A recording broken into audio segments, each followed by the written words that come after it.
내 몸을 위한 건강 노하우 닥터하우스에서 전해드릴게요. 안녕하세요. MC 이정수입니다. 안녕하세요. 치과 의사 조희송입니다.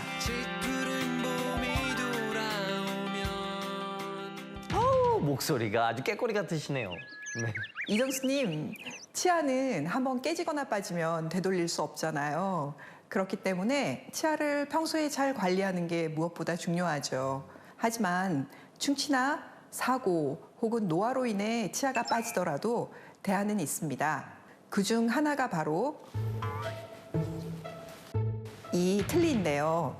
그래서 오늘의 주제는 바로 입속 건강 해치는 틀니 통증입니다. 자연 치아에 대한 대안으로 많이 쓰이잖아요. 굉장히 많은 분들이 하고 있는데요. 맞습니다. 말씀하신 것처럼 틀니는 굉장히 많은 분들이 사용하고 있습니다. 특히 완전 무치약이나 부분 무치약 환자의 전통적인 치료법 중 하나죠. 치료 기간이 짧고 비교적 비용이 저렴한 편입니다. 별다른 시술 없이 장착 가능하기 때문에 전신 건강이 안 좋은 경우에도 치료받을 수 있고 비교적 쉽게 유지 관리를 받을 수 있으세요. 근데 이야기만 들어서는 잘 모르겠는데 입속 건강을 어떻게 해칠 수 있다는 건가요? 네, 여러 가지 이유가 있을 수 있는데요. 우선 틀니는 부피가 크고 잇몸을 넓게 덮다 보니 청결이 매우 중요한 보철물이죠. 청결하게 관리하지 않으면 구취를 유발할 수 있고요.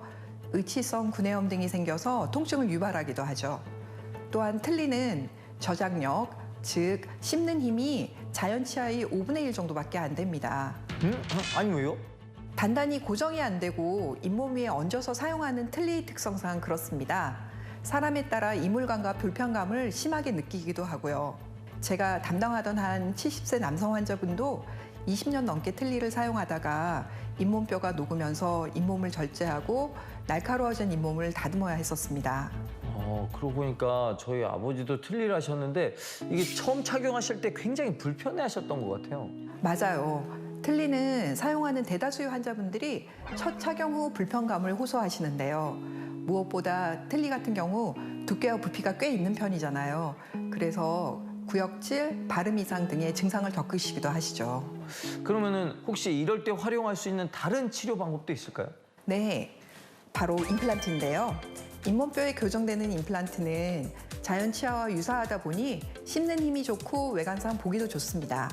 그러나 남은 치아가 전혀 없는 상황일 땐 비용적인 부담이나 수술에 대한 부담이 큰 치료법이기도 하죠.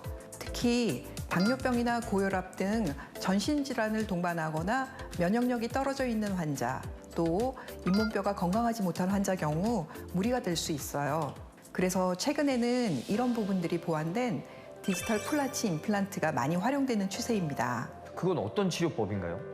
디지털 플라치 임플란트는 틀니처럼 전체 치아를 하나로 연결하여 임플란트와 단단하게 고정하는 치료 방법입니다.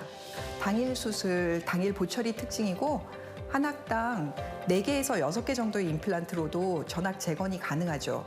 또 디지털 가이드를 이용하기 때문에 수술 시간이 짧은 편이고 환자분들의 회복도 비교적 빠른 편입니다.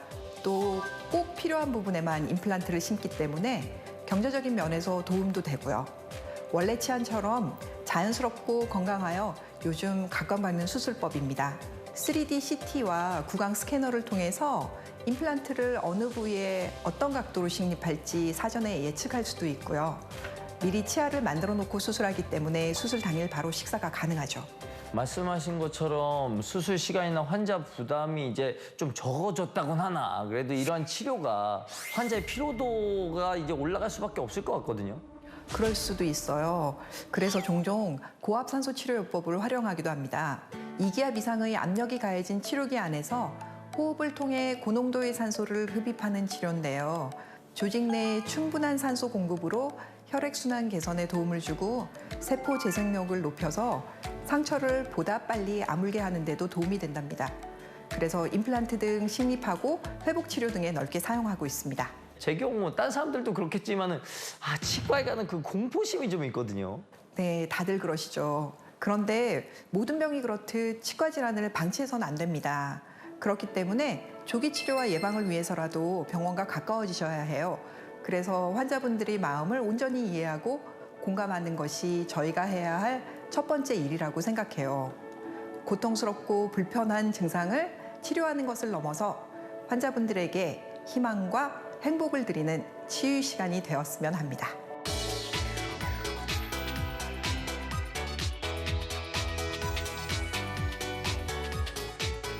자, 오늘 좋은 말씀 해주신 조희성 선생님 고맙습니다. 감사합니다.